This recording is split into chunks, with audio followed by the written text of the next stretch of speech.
Помидор канча ошол консервасы? 700 сомдон. Ушул сорту калды. İçinde kança штук бар? Что 20 миңден ашык. 20 миңден ашык 700 сом басы. Эмне деген сорт ушул? ТМК Рио Гранд экен. 700 сом. Наста ошондой экен. Каердеки бул производство? Голландский бардыгы. Союз канча? Союз канча? Союз канча?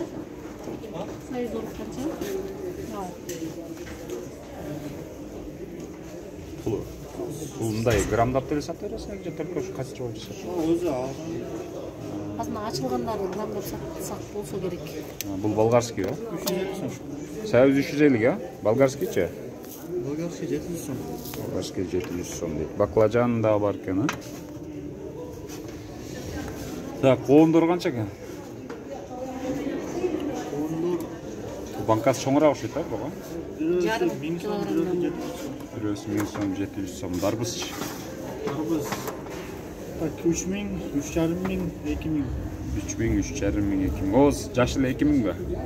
Чекедек. Жашыл көкөкөс биден. Бирдей мына көчө. Почкада бар. Налар. Арзу бадырың барбы? Жок, түйөн кол. Бул кандай сорт? Тепличный, сали деген. Сали, теплица сагабы?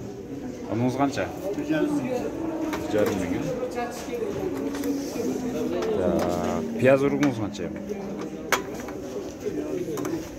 7000. Ошол канча граммы?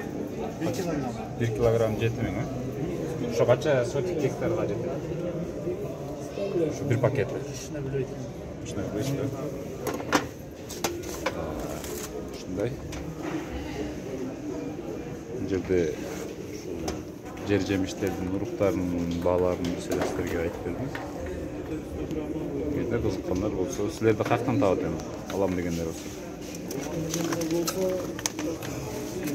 Алам дегендер болсо, жакта визиткада адрестери бар. Ушул жака байланышып, алсаңыздар болот.